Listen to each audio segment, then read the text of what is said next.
नमस्कार, ये आकाशवाणी चंडीगढ़ है। अब आप अमन सैनी से प्रादेशिक समाचार सुनिए। पहले इस बुलेटिन के मुख्य समाचार। नागर विमानन महानिदेशालय ने इंडिगो एयरलाइन के मुख्य कार्यकारी अधिकारी और अकाउंटेबल मैनेजर को बड़े पैमाने पर उड़ानें रद्द होने को लेकर कारण बताओ नोटिस जारी किया। हरियाणा के मुख्यमंत्री नायब सिंह सैनी ने वैज्ञानिकों से अनुसंधान का लाभ समाज के अंतिम व्यक्ति तक पहुंचाने का आह्वान किया। मुख्यमंत्री ने भारत अंतर्राष्ट्रीय विज्ञान महोत्सव में student science and technology village का उद्घाटन किया। राष्ट्रीय गीत वंदे मातरम की 150वीं वर्षगांठ पर कल लोकसभा में विशेष चर्चा शुरू होगी और केंद्रीय सहकारिता राज्य मंत्री कृष्ण पाल गुर्जर और पूर्व मंत्री असीम गोयल ने युवाओं से नशों से दूर रहने की अपील की। अब समाचार विस्तार से। नागर विमानन महानिदेशालय DGCA ने इंडिगो एयरलाइन के मुख्य कार्यकारी अधिकारी पीटर एल्बर्स और अकाउंटेबल मैनेजर इसीड्रो पर्क्यूरस को कारण बताओ नोटिस जारी कर बड़े पैमाने पर उड़ानें रद्द होने को लेकर 24 घंटे के भीतर जवाब देने को कहा है। नागर विमानन मंत्री के राममोहन नायडू ने संवाददाताओं को बताया,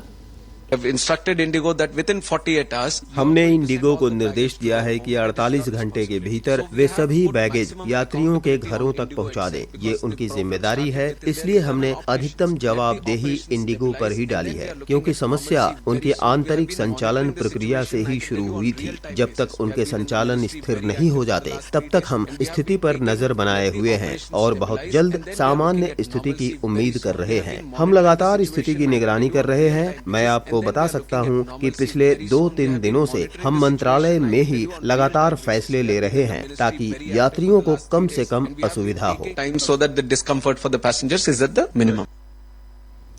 इस बीच सरकार ने इंडिगो को रद्द या बाधित उड़ानों के लिए यात्रियों के सभी लंबित रिफंड बिना किसी देरी के जारी करने का निर्देश दिया है। नागर विमानन मंत्रालय ने आदेश दिया है कि ऐसी सभी उड़ानों के लिए रिफंड आज रात 8 बजे तक पूरा हो जाना चाहिए। हरियाणा के मुख्यमंत्री नायब सिंह सैनी ने वैज्ञानिकों से प्रयोगशालाओं की दीवारों से बाहर निकालकर अनुसंधान का लाभ समाज के अंतिम व्यक्ति तक पहुंचाने का आह्वान किया है। मुख्यमंत्री आज पंचकुला में 11वें भारत अंतर्राष्ट्रीय विज्ञान महोत्सव IISF के दूसरे दिन के सत्र को मुख्य अतिथि के रूप में संबोधित कर रहे थे। उन्होंने कहा कि जब वैज्ञानिकों का ज्ञान एक किसान की फसल बढ़ाता है, जब शोध एक मरीज की बीमारी ठीक करता है, जब नवाचार एक उद्यमी को सशक्त करता है, तभी विज्ञान सही मायने में समृद्धि लाता है। मुख्यमंत्री ने विज्ञान महोत्सव के हरियाणा में आयोजन का उल्लेख करते हुए कहा, आज का यह अवसर मेरे लिए अत्यंत गौरव का अवसर है। विज्ञान एवं नवाचार से संबंधित विषयों पर एक 11वां इंटरनेशनल साइंस फेस्टिवल आयोजित होना, ये हम सब के लिए गौरव की बात है। यह दौरा आज आत्मनिर्भर भारत के लिए विज्ञान से समृद्धि के एक नए युग की साक्षी बन रही है। मैं देश के यशस्वी प्रधानमंत्री आदरणीय नरेंद्र मोदी जी और हमारे केंद्रीय मंत्री डॉक्टर जितेंद्र सिंह जी, उनका विशेष रूप से आज इस अंतर्राष्ट्रीय विज्ञान महोत्सव पंचकुला में आयोजित करने के लिए उनका विशेष रूप से आभार प्रकट करता हूँ। श्री नायब सिंह सैनी ने समारोह में student science and technology village का उद्घाटन किया। इस विलेज को आधुनिक भारत का नया नालंदा की संज्ञा दी गई है। इस अवसर पर मुख्यमंत्री ने विज्ञान प्रदर्शनी का अवलोकन भी किया और विज्ञान एवं नवाचार के क्षेत्र में नवीनतम तकनीकों में गहरी रुचि दिखाई।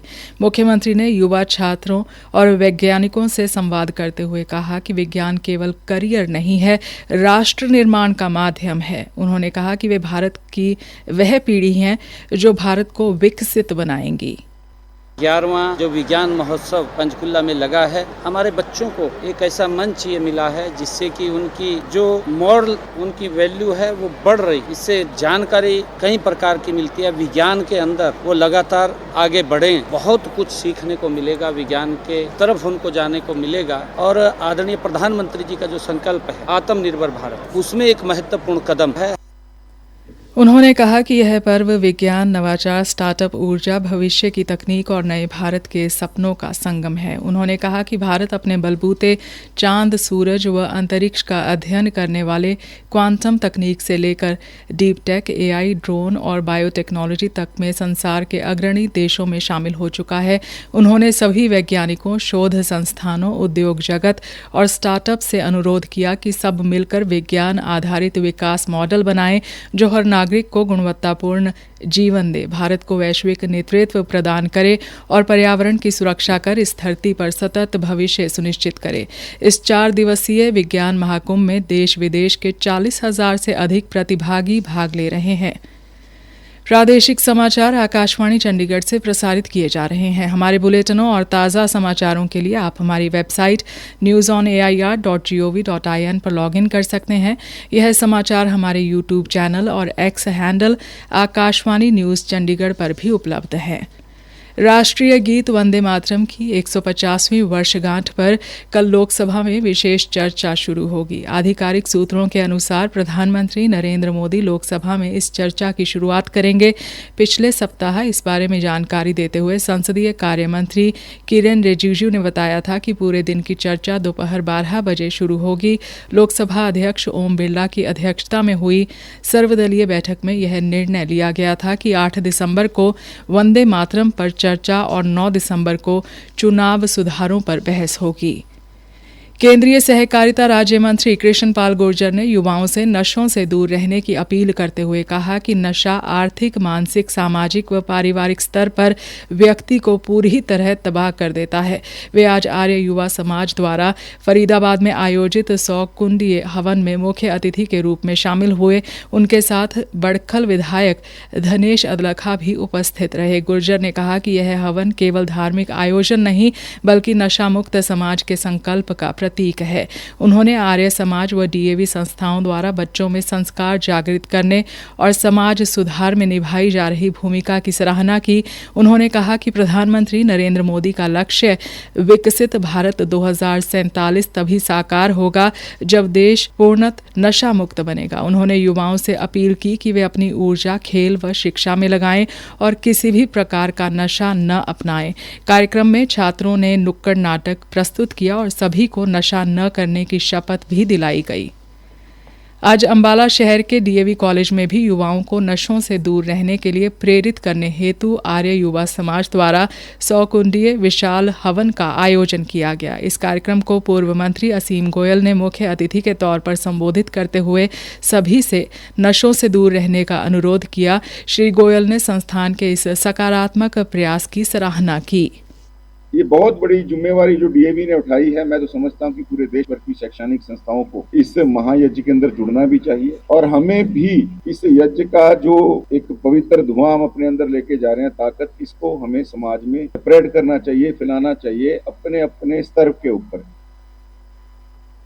उन्होंने उपस्थित विद्यार्थियों और लोगों को जन जन तक नशों के दुष्प्रभावों बारे जागरूकता फैलाने का आग्रह किया। उन्होंने बताया कि प्रदेश सरकार भी नशों के विरुद्ध विभिन्न जागरूकता कार्यक्रम आयोजित कर रही है। नशे को जड़ से खत्म करना सरकार का मुख्य ध्યેय है। हरियाणा राज्य सतर्कता एवं भ्रष्टाचार निरोधक ब्यूरो ने केंद्रीय वस्तु एवं सेवा कर विभाग के एक अधीक्षक को 2,50,000 रुपए की रिश्वत लेते हुए रंगे हाथ गिरफ्तार किया है। प्राप्त जानकारी के अनुसार आरोपी अधिकारी शिकायतकर्ता की फर्म का जीएसटी नंबर सक्रिय करने के बदले 2.5 लाख रुपए की अवैध रकम मांग रहा था। शिकायत की पुष्टि होने के बाद ब्यूरो की रोहतक टीम ने तुरंत कार्रवाई करते हुए आरोपी को गुरुग्राम के बड़ा भैया चौक गांव बसी से रिश्वत की राशि सहित रंगे हाथों काबू किया। आरोपी की पहचान जिला झज्जर के बहादुरगढ़ निवासी भारत मीणा के रूप में हुई है। प्रारंभिक जांच में कुछ और अधिकारियों की संलिप्तता की संभावना सामने आई है। ब्यूरो ने स्पष्ट किया है कि जांच के दौरान जिन भी अधिकारियों या कर्मचारियों के नाम सामने आएंगे उनके विरुद्ध भी सख्त कानूनी कार्रवाई की जाएगी। अंत में मुख्य समाचार एक बार फिर। नागर विमानन महानिदेशालय ने इंडिगो एयरलाइन के मुख्य कार्यकारी अधिकारी और अकाउंटेबल मैनेजर को बड़े पैमाने पर उड़ानें रद्द होने को लेकर कारण बताओ नोटिस जारी किया। हरियाणा के मुख्यमंत्री नायब सिंह सैनी ने वैज्ञानिकों से अनुसंधान का लाभ समाज के अंतिम व्यक्ति तक पहुंचाने का आह्वान किया।